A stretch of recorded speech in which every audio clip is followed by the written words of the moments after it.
This is Farms Food Future, a podcast that's good for you, good for the planet, and good for farmers. Brought to you by the International Fund for Agricultural Development. I'm Brian Thompson. This month is when we celebrate World Environment Day, and to help you do that, we've been out and about checking the environmental credentials from Asia to Africa and over to South America. First, we'll be checking in with IFAD's Associate Vice President, Marie Hager, about how IFAD is balancing development and the environment when it comes to farming. Also, we'll be hearing about some interesting innovations from IFAD's Director for Environment and Climate, Joe Puri. And then, with Africa Climate Week coming up, we've more innovative tales of climate risk assessment from East and Southern Africa from Linda Odhiambo in Nairobi. And we have a news report on nature-based solutions and farming. That story from Freddie Harvey-Williams. Our intrepid reporter Kayla Carvalho will be talking to Kekashan Basu, a UN human rights champion, about how the environment inspired her.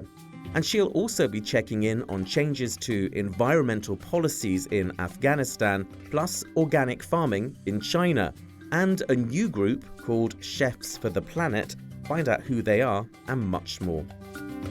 It's not just World Environment Day this month, but it's also International Day of Family Remittances, a vital source of funding for people living in rural communities in the developing world. We'll have more on that. Don't forget, we want to hear from you. What do you think about our stories and who do you want us to be talking to? So please get in touch with me at podcasts@ifad.org. And don't forget to subscribe to this podcast via your favourite podcast platform and please rate us. This is Farms Food Future, and this year's World Environment Day is being hosted by Pakistan, and it'll be on the theme of ecosystem restoration, focusing on resetting our relationship with nature. Marie Hager is Associate Vice President at IFAD. I asked her how important it is for agriculture to take the environment into account when looking to build resilience. This year, the UN is pleased to launch the UN Decade on Ecosystem Restoration on this very important day for the world and also for agriculture. Smallholder farmers, in particular in rural areas, bear the brunt of climate change and the degradation of natural resources. Extreme weather events such as droughts, storms, and floods put tremendous pressure on the ecosystems that farmers depend on. In fact, projections show that if current trends continue, crop yields will reduce by 8% due to climate change by 2050. This means that we need to increase food production by 14% to keep pace with demand, population growth, etc. So agriculture and smallholder farmers are pivotal in the solution to doing this. And with ecosystems degrading, with soil degrading, it's just going to be much, much more difficult. Some of IFAD's most important work is agriculture and natural resource management. We empower smallholder farmers to increase their productivity and adapt to climate change. In doing this, IFAD promotes agricultural growth that is environmentally sustainable, integrated into ecosystems, and respects the rights and role of the farmers that depend on it for their livelihoods. Our work helps farmers and fishers become more resilient to the impact of climate change and more able to manage natural resources more sustainably and efficiently. By making sure agriculture practices are resilient, we therefore increase not only the resilience of our world's ecosystem, but also the resilience of the people living on our world's almost 500 million small-scale farms. Turning to the latest on COVID and rural communities, how's that going in terms of impact in developing countries now? I think we unfortunately have to say that the pandemic has an increasingly significant impact in developing countries, despite progress made in vaccines and vaccinations. This impact is hardest felt in areas where poverty and hunger are most prevalent and access to health services is most limited. It's the same old story. The poorest are always the hardest hit in any crisis, and that also goes for COVID. The number of people who have fallen into extreme poverty due to COVID-19 is projected to reach between 110 and 150 million people this year. And people in lower income countries may have to wait for up to four years to receive a vaccine. And as if that is not enough, given their location and accessibility, the rural poor are likely to be at the back of this queue. We've never seen anything like this. How is IFAD's ongoing work rolling out in relation to all of this? IFAD did a lot of things very early in the process of COVID taking the grip. We established, for example, the Rural Poor Stimulus Facility. And our work through the Rural Poor Stimulus Facility continues to be in high demand. And I am pleased also to say, to have a tangible impact for our beneficiaries in the most hard to reach areas. As of mid-April, approximately $45 million have been approved under this facility. This is expected to reach approximately 3.2 million beneficiary households. By the close of the facility, we aim to have deployed all of the $93 million raised for the facility to provide COVID response, and that would support almost 8 million households.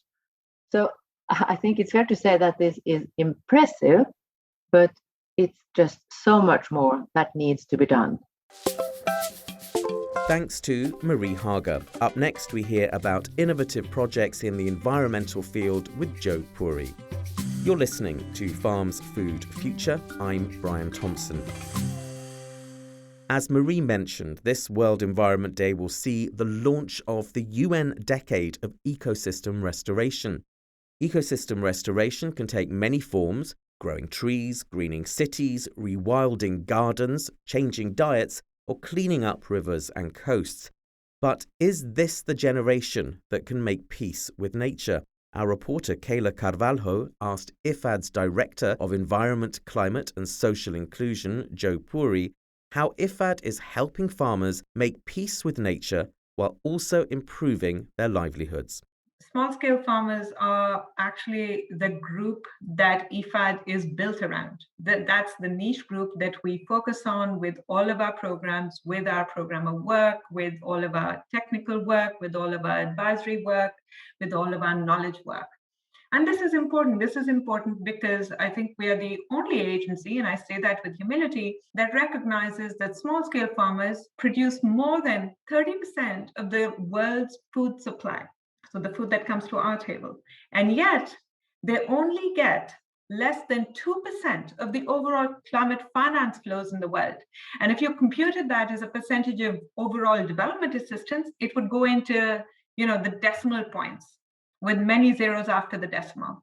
So what I'm trying to say is that IFAD, through its focused attention on small-scale farmers, through a very concerted program on not just looking at building market institutions, value chains, government policy, but also looking at production systems, increasing efficiencies, or both on the demand side of how farmers get affected, trying to change that side, changing people's own nutrition patterns, but also on the supply side, so changing farmers' own production systems, both through increasing their efficiency as well as increasing the resilience. IFAD works very, very closely with farmers in rural areas across the world. We work in 80 countries. The UN Decade of Ecosystem Restoration launched on World Environment Day this year. Are you optimistic that smallholder farmers in developing countries will be able to play their part in restoring the planet? I think it's a little unjust to expect small scale farmers who are very thinly spread and who are really fighting for their survival and for their livelihoods to get them to and to expect action from them, even though they are doing a lot. So, for example, in the Great Green Wall corridor that we are planning in West Africa as well as East Africa, the focus is a lot on natural resource management, on changing production techniques, on restoring agroecological practices, and really working with farmers so that they can adopt these new practices and processes and restore a large part of these lands. They're doing their part. I want to turn the question to the agencies such as IFAD, such as many other multilateral agencies in the world, and get them to do their part in really turning the world around. I do think that as a multilateral agency, we have a disproportionate amount of responsibility for this, and we should take it on because it's the farmers that are putting food on our tables. So it's a challenge for international agencies such as IFAD. I think we are up to it, but it does require that everybody puts not just their energies, but also their money where their mouth is. Why should smallholder farmers care if it wasn't them that caused the problems for the planet in the first place? So unfortunately, we are living in an unjust world. They didn't cause the problem, but they will unfortunately bear a disproportionate amount of the impact of climate change, uncertainty, variability, and burden that is caused as a consequence. Resilience is essentially a measure of trying to understand not just how well we can anticipate changes in climate, as well as other changes in our environment, but it's also the ability to cope. And although farmers might be able to anticipate a lot of the changes that are occurring, especially because of their knowledge systems, unfortunately, they are far less likely and far less able than you and I to be able to cope with a lot of the variability, with the uncertainty that comes with it. In a previous position, when I was in South Korea, typhoons essentially racked through the entire country. Farmers and their production patterns were so badly hit that entire value chains were essentially destroyed, and which meant that a lot of farmers went without wages and without income for many days. It did not mean that I went without food, but it did mean that they went without income. So unfortunately, we are living in a world which is unjust, and so farmers should care. But caring does not mean that they have to take on the responsibility of action. I think they're doing their bit. We have to do ours. Does the current situation where we need to support production while still taking COVID-19 into account make it harder to work in balance with nature and support ecosystems? I think the current situation really underscores as to why we should work in sync with nature. A lot of the zoonotics transmission that is very much based on zoonotics and the transmission from animal systems to human systems is occurring primarily because we are threatening ecosystems. This is well known, and it is also well known that the frequency of such like pandemics is only going to increase if we are not careful. So as we think about how we want to design progress, now that we've had this rude shock to the world, I think it will be important for us to restructure and repurpose our own finance flows. It will be important for us to rethink how we want to grow. And it will be very, very important for multilateral agencies such as IFAD to take leadership in this space so that we can be responsible for the people who are putting food on our plates. That was Jo Puri, Director of Environment, Climate and Social Inclusion at IFAD. Up next, innovation for the environment in agriculture in East and Southern Africa. This month also sees the UNFCCC Africa Climate Week. And we know that smallholder farmers and poor rural people bear the brunt of climate change and the degradation of natural resources. Extreme weather events such as droughts, storms and floods are putting pressure on the ecosystems that farmers depend on. Crop failures and livestock deaths are causing economic losses, and undermining the food security of rural people with ever greater frequency, especially in parts of sub-Saharan Africa.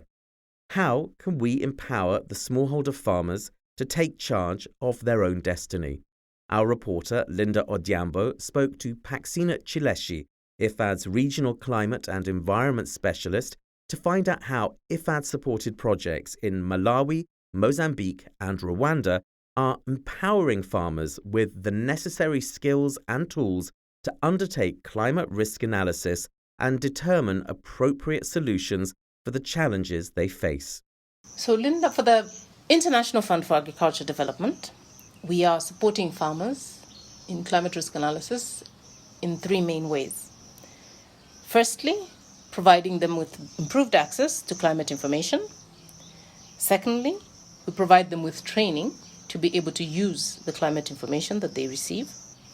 And third, we are helping them in terms of providing resources, financial resources for them to be able to invest in specific activities to improve their farming.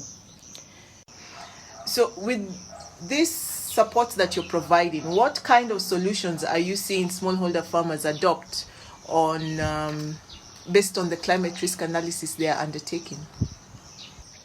What we have seen farmers use more of, for example, in Rwanda, where we have the climate resilient post-harvest and agribusiness support project that is focusing on reducing post-harvest losses, farmers are investing in renewable energy solutions. So, in a sense, solar-powered drying facilities, solar-powered processing facilities, so primary processing like washing, and of course in the storage, we also have cold storage that is solar-powered, but also biogas. And we are also seeing farmers use more rainwater harvesting systems, particularly in the drier areas of the country. In Malawi, where we have the Program for Rural Irrigation Development, and the irrigation systems will help farmers to be able to produce even in times of years of drought. But farmers also cultivate rain-fed areas. And here we have seen farmers use more conservation agriculture techniques, so minimum tillage. They ensure that there is crop cover to maintain moisture in the soil, and also use mixed cropping systems. In Mozambique, where we are focusing mainly in the drought-prone areas of the south, we have seen farmers adopt more drought-tolerant crops and also varieties of these crops, for example, cassava. We are also seeing farmers make use of solar-powered, multi-purpose boreholes. So they use the water from the boreholes for livestock, but also for their agricultural production, and they're also using this for their domestic water use. We also have farmers that are making use of shade cloths for horticulture, and shade cloths are low-cost greenhouses. So a key component, a key consideration for the farmers is the cost of these technologies. And of course, the more affordable they are, the more sustainable they will be. So the farmers will be are empowered to be able to use information, use their knowledge, but also adopt these low-cost type of technologies. What has been the impact of all this? The impact that we have seen so far, for example, in Rwanda, where we're targeting the reduction of post-harvest losses, we have seen a reduction of 60% in the losses. So what the losses that happen after the harvest, farmers are now able to use more of their harvest to bring about the benefits that they need. So this 60% reduction of post-harvest losses has been in maize, beans, and Irish potato as commodities that the farmers depend on. In Mozambique, we have seen a 300% increase in yields, so tripling of the harvest over the same pieces of land that the farmers are cultivating, particularly for crops such as cassava, for cabbage, peppers, and green beans. Overall, this increased production will lead to the farmers being able to have that surplus, so food for their families, yes, food to feed their communities, but also the surplus to sell to the market. This will then result in increased incomes for the farmers, but also increased dietary diversity at the household level. And both of these, we know, will lead to improved livelihoods, but also improved well-being within our communities.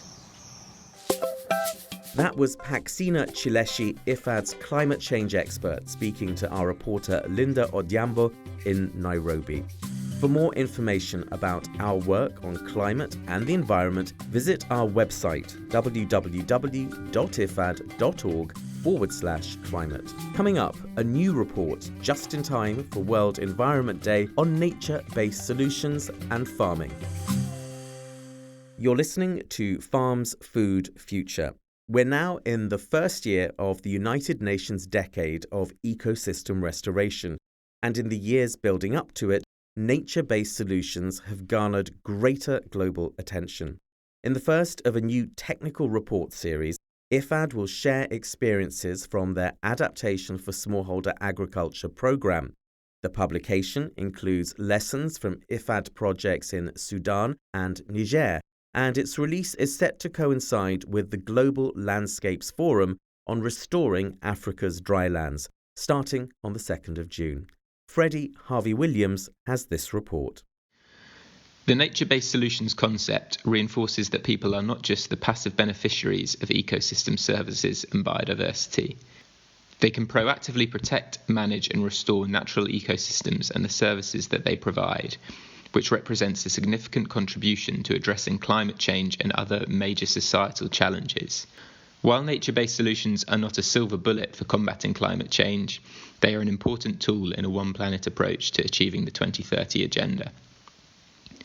In 2020, the International Union for the Conservation of Nature released the first global standard for nature-based solutions. Nature-based solutions are diverse and can be geographically and culturally specific. Thus, more comprehensive research into successful operationalization of nature-based solutions will help to increase global uptake, understanding, and investment in nature-based solutions. With this in mind, IFAD are releasing a new report on nature-based solutions in the Adaptation for Smallholder Agriculture program, or ASAP portfolio. The report analyses 7 case studies in agricultural systems in which nature-based solutions yield both direct and indirect benefits to local farmers, including climate change mitigation, climate adaptation, various ecosystem services, food security, and other social benefits. The report discusses lessons learned and the way ahead towards stronger operationalisation of nature-based solutions. Success of nature-based solutions in ASAP projects can be highly attributed to strong community participation and a bottom-up approach.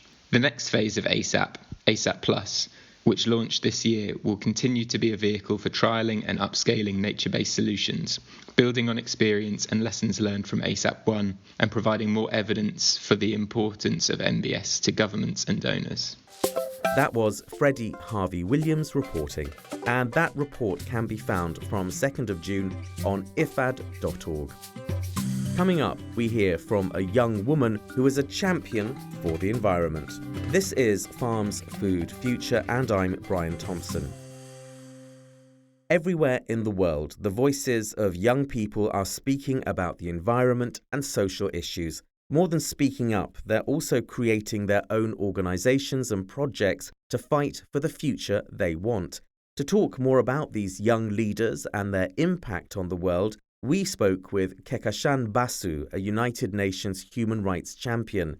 Kekashan has been an environmental activist since she was 8 years old and also fights for gender equality. She talked to us about what led her to that path and what she's been doing ever since. My bubble burst when I was 7 when I saw the image of a dead bird with its stomach full of plastic And I could not stop thinking about the pain the bird must have gone through as it died and choked on that plastic.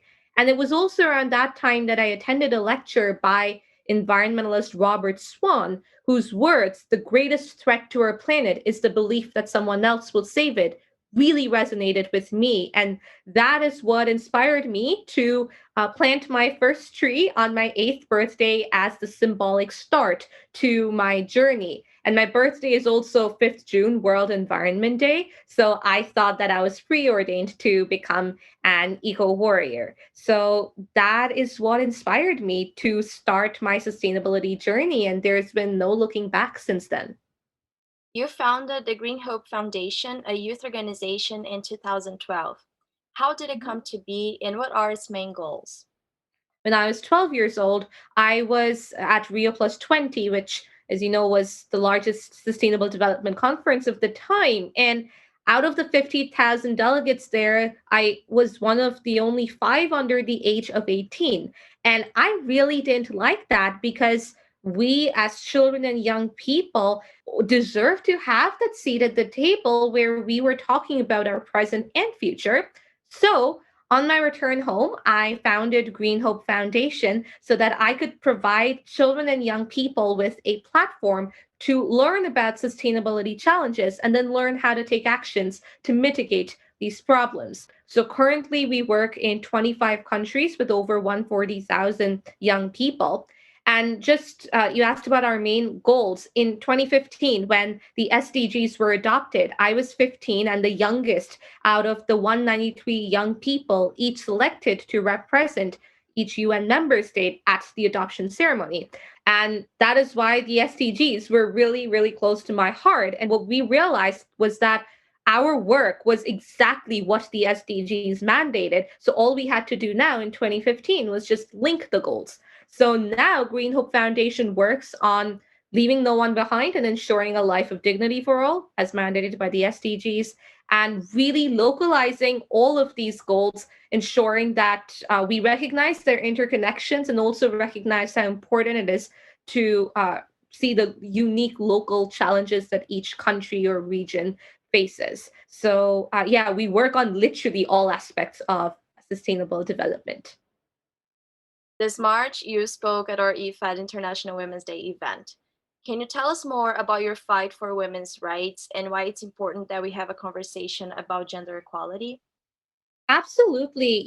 Women's rights are not separate from any of the other issues our world is facing. In fact, women are the ones affected most by climate change induced disasters, war, strife, and literally every other problem that is out there. So, in my work, when, for example, in the Syrian refugee camp where we have worked, in our workshops, there was a 13-year-old girl with her carrying her own baby in her arms. In Bangladesh, one of our most active participants, and especially during this pandemic, she too is 13. As soon as she reached puberty, she conceived and she has a son now. But the point is that these girls are the ones who are left behind when it comes to education. None of them have education, but if they do have the opportunity, it's the boys that go to school. And just another example, in Suriname, we had conducted a workshop for one of the schools over there. And when it came out, there was a girl carrying, she was, I think, 8, if I'm not mistaken, and carrying a baby in her arms.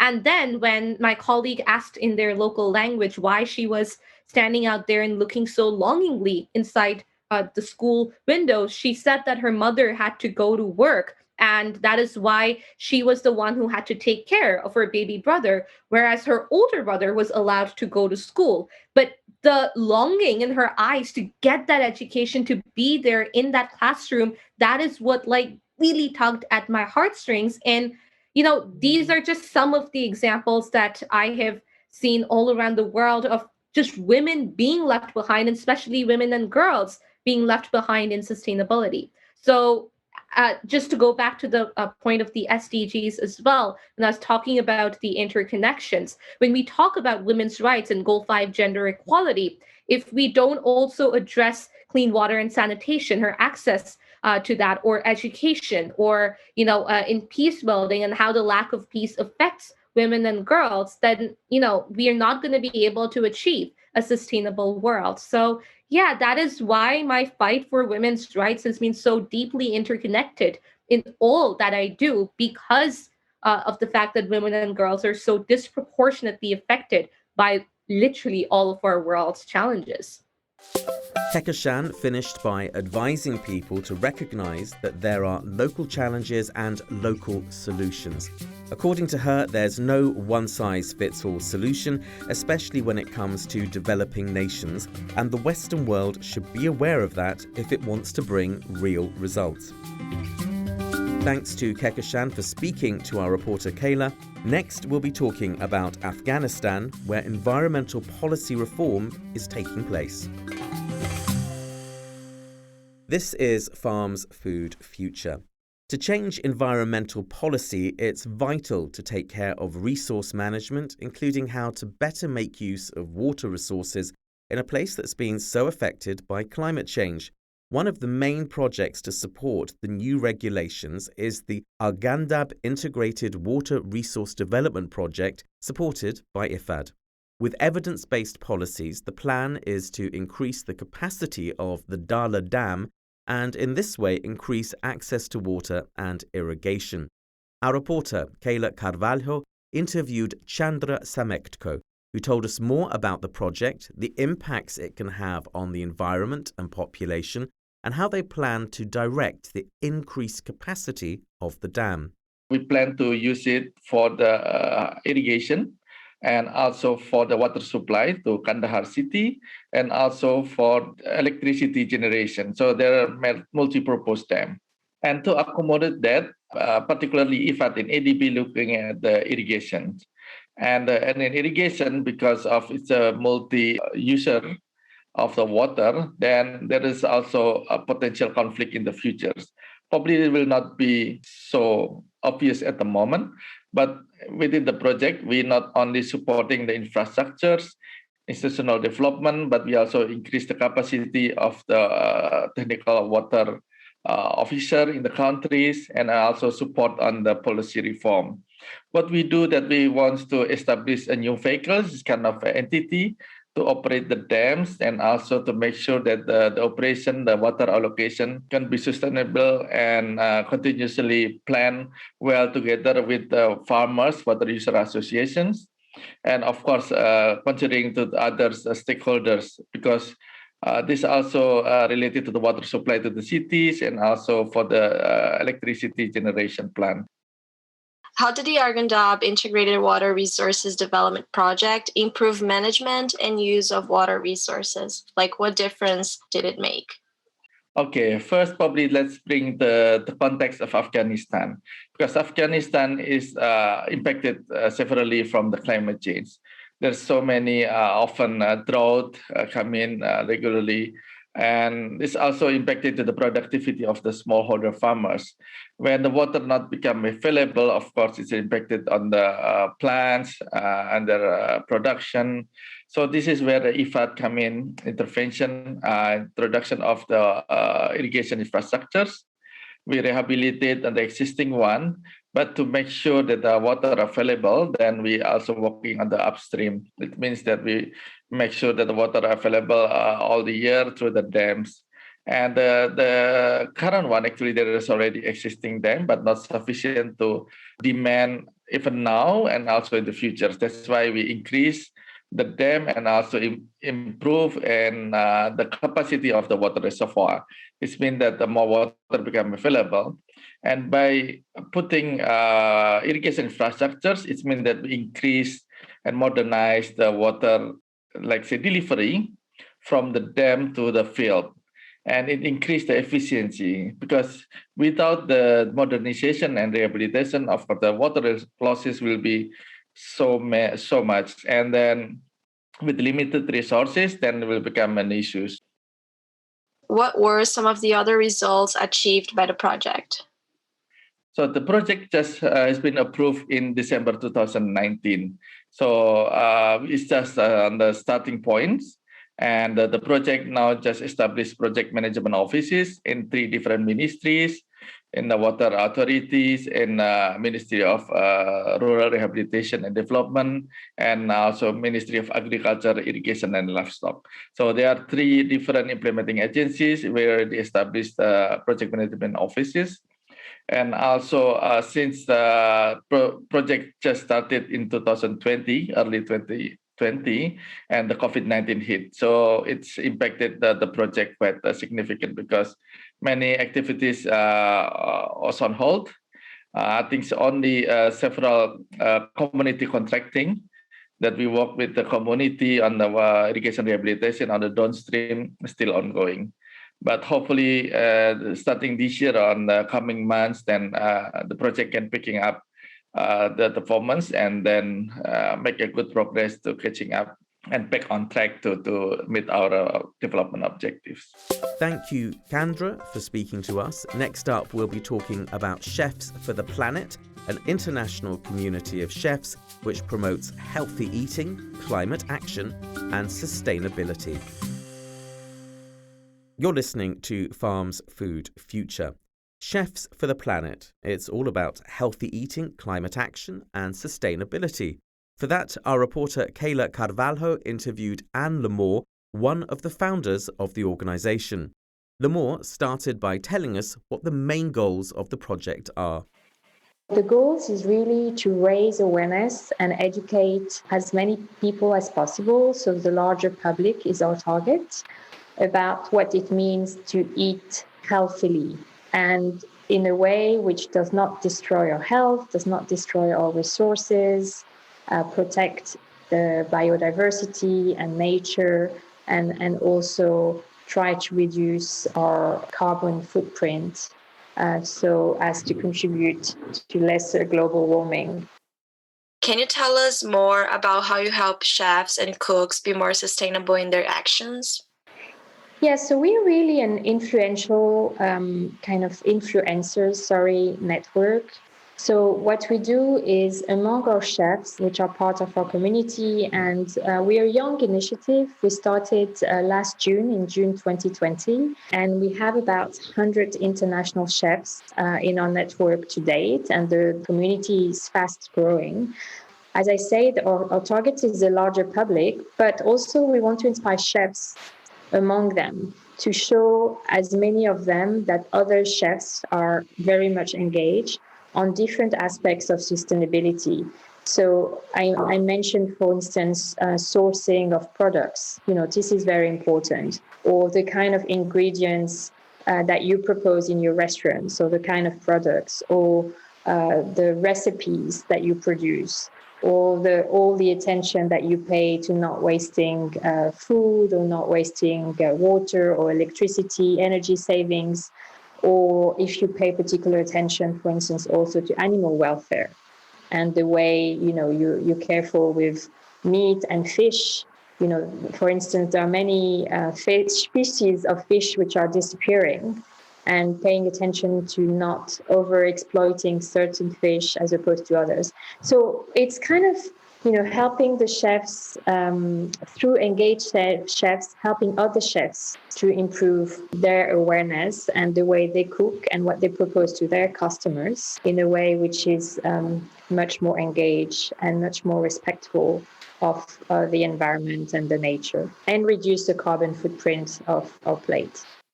What's in the future for Chefs for the Planet to promote sustainable food and gastronomy for all?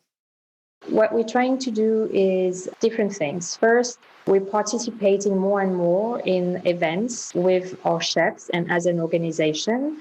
So debate, conferences, obviously many of them are digital at the moment, but in partnership with others, like we have a partnership with UNESCO, and we are featuring some of the chefs of our network who can tell firsthand what they're doing in their kitchen to reduce, global warming, etc. This is one area where we're focusing a lot. The second, as I said, we really want to educate and raise awareness among as many people as possible, including the youth and children as well. So we're going to engage more and more in social media campaigns with our chefs to do some videos and propose very simple recipes, for instance. So this is another area. We're also gearing up for the UN Food Systems Summit, which hopefully will take place in the fall on the margins of the General Assembly. And there again, we hope that with our chefs and other networks of chefs, we will be able to really showcase that we can cook differently in a way which is not only good also for health and the planet, but which is yummy and super tasty, because food is also, and perhaps even more importantly, about pleasure and taste. So yes, engaging in communication and events and more partnerships. This is our focus for 2021. And it's also a way for us to show solidarity with chefs and restaurants, which are so impacted by the current pandemics. That was Anne Lamore from Chefs for the Planet. You can also find out more about IFAD's own chef initiative, Recipes for Change, at www.ifad.org/recipes for change. And you can find more podcasts at www.ifad.org/podcasts. In episode 19, we talked about the mental health crisis that's hit farmers under COVID. In episode 18, we heard from the people at the Earthshot Prize. And in episode 17, we celebrated International Women's Day. All that and lots more in Farm's Food Future. Coming up, we talk organic farming in China. This is Farm's Food Future. In 2010, organic farmers in Beijing were having a difficult time selling their products. But then came along the Beijing Farmers Market. The market invites consumers to meet organic farmers and understand where their food comes from.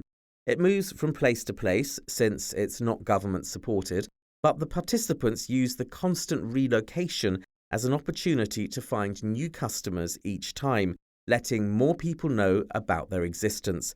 Our reporter, Kayla Carvalho, talked to Chang Ten-U-Lu, one of the founding members of the market. She told her more about the positive impact the markets had supporting small farmers in China. At first, we only work with small organic producers in Beijing, but as we grow, we became kind of a benchmark of the China's food movement in general.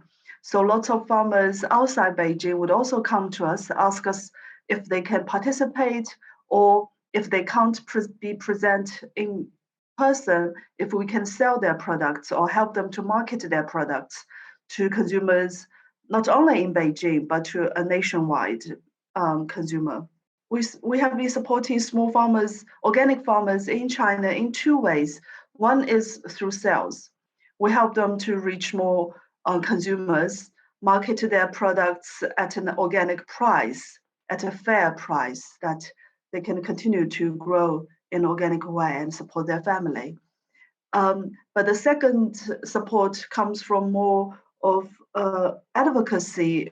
That is to say, we help all the small organic producers in China to educate consumers why it is important to support your local organic farmer and how they make a special contribution to our environment.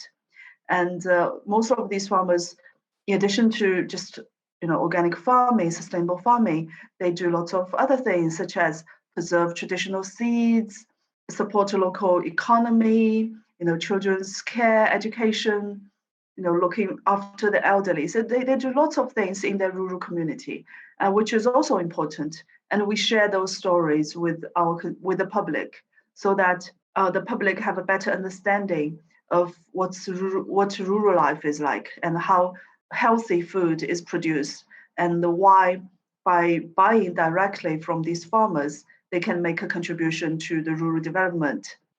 Nowadays, more and more people search for sustainable alternatives when buying food. What are some of the Beijing Farmers Market's efforts to be more sustainable? We approach food in a very environmental friendly way. We're very cautious about the carbon emission from food production and also from trade and sales, and also how we use food and how we deal with waste. So we try to approach this issue from every aspect, from production to consumption. Let's start from production. For our farmers, we ask them to farm in an organic way, which means they don't use any chemicals. And it's better for the soil, it's better for the plant. And many of our farmers only use resources locally. So it also reduces lots of transportation emission, and they use less energy to produce food. From consumption side, we have a shorter food mileage. We encourage local consumption as local as they can. And also we ask farmer to have less package so that we don't use lots of plastics at the farmer's market. And most of the package should be reusable or they can be recycled. So we don't produce lots of waste at the farmer's market. We also have a small program to encourage kitchen waste composting. We teach people, consumers, how to compost at home. Of course, they can take it to the farmer's market and ask the farmers to take it back to the farm. So we have a more circular management of all the nutrients from food and agriculture. And we do lots of education campaign in the past 10 years to educate both the producers and consumers about the crisis we face and how, as individuals, we can make some small change. And maybe all these collective small changes can make a bigger change. What are some of the challenges faced by the small farmers participating in the market?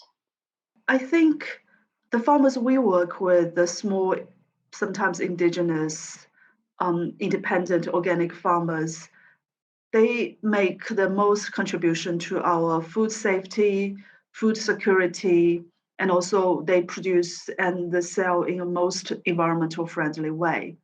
But they face lots of challenges and the pressure or competition, unfair competition from big corporate farms and also from big food agribusiness. So in general, I think for a more climate-friendly food system, these small organic producers make the biggest contribution, but they have the least policy and social support. And I don't think most of the public and the government understand that.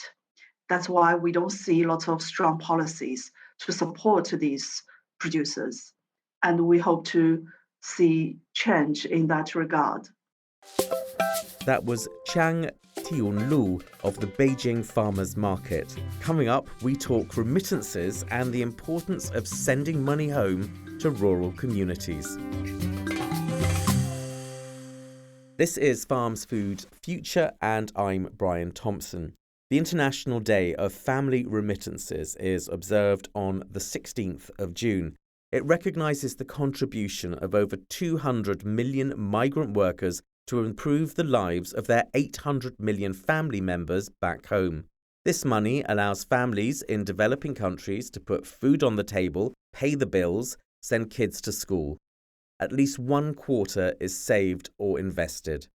I asked more from IFAD's Pedro de Vasconcelos about the theme of this year's International Day of Family Remittances. Each year in the campaign, in partnership with member states and other international organizations, is to really promote certain aspects. This year, particularly in light of the crisis and what we've seen all through to 2020, was to highlight once more the aspects of towards recovery and resilience of remittance families.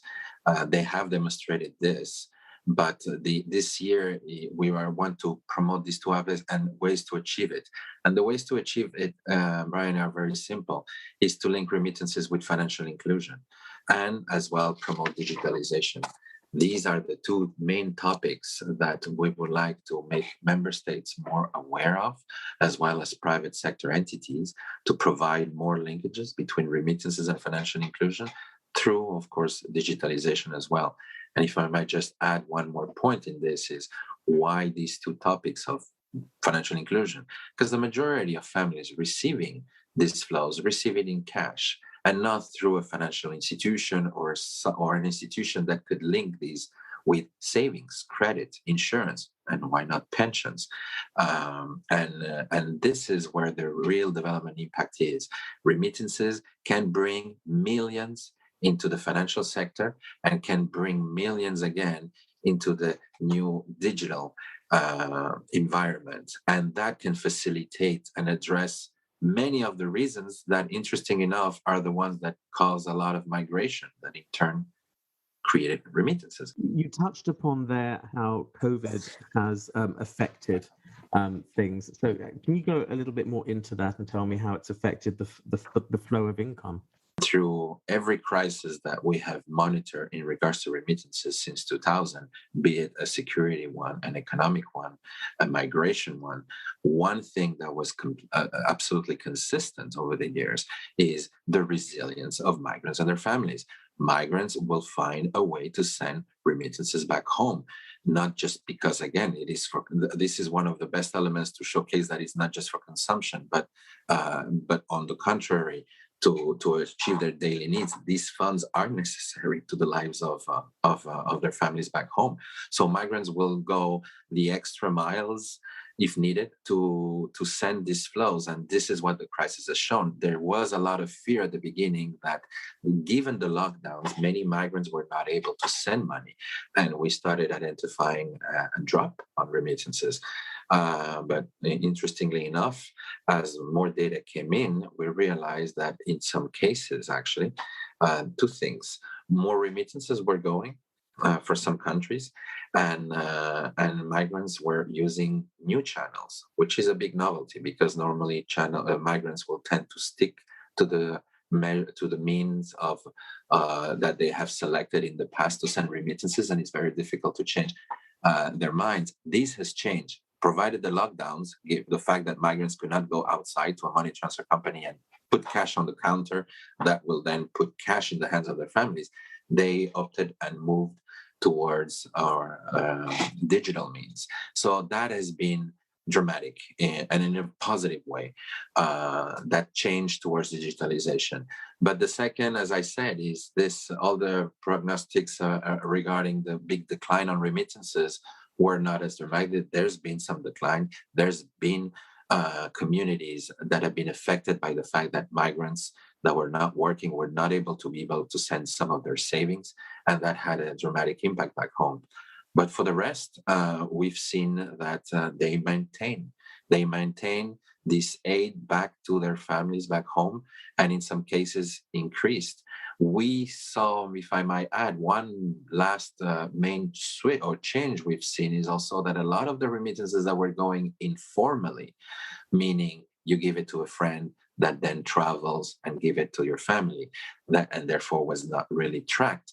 Well, that type of sending informal has significantly decreased, obviously because people could not travel. So that has been also another positive impact on the crisis, that more of these flows that were unaccounted for because they were sent in a informal way are now sent formal. And this also, we believe, accounts for this increase of remittances.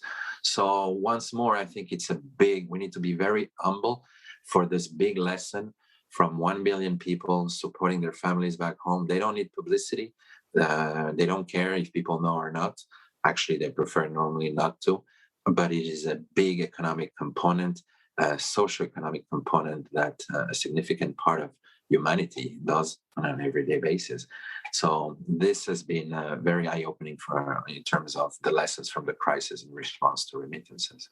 Thank you to IFAD's Pedro de Vasconcelos.